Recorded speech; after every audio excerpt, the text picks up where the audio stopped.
Hello everybody, welcome back. James Pfeiffer with ACCU. Today I want to talk to you about a piece of legislation in Colorado that may look like it protects homeowners, but in reality it puts entire communities at risk. House Bill 25-1043.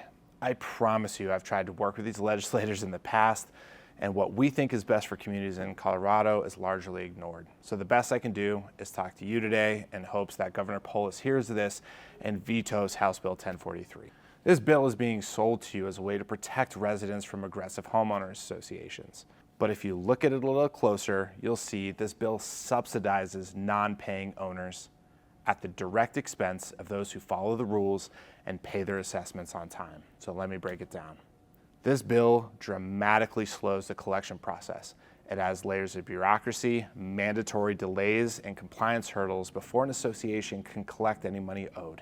During these delays, boards often get upset with the management companies, the law firms, or the collection agencies as their budgets get stretched thin, which is at no fault of the entities I just described above.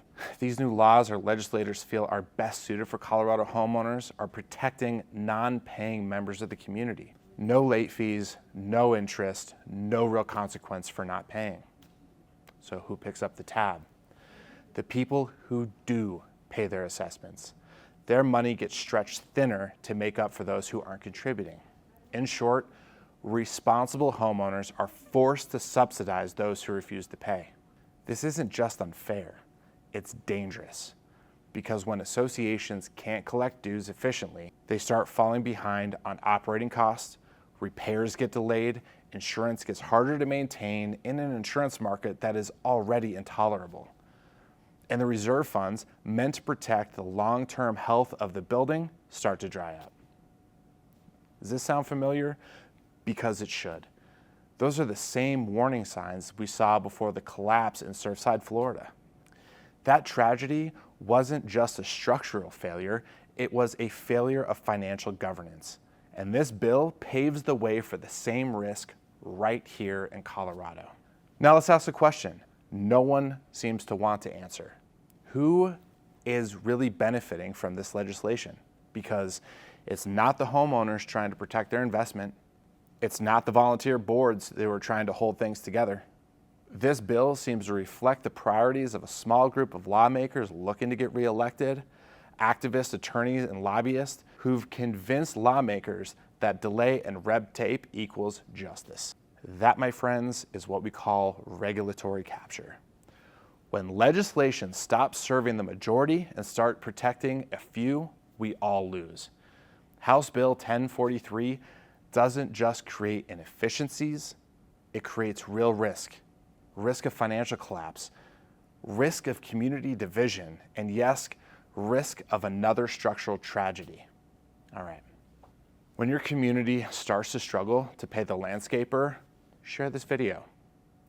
When the community can't pay their insurance because too many owners aren't paying their assessments, share this video.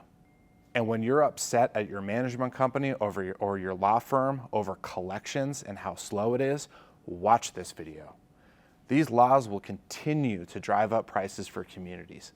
The unrealistic expectations that are being put on your management company, they're going to come with additional costs.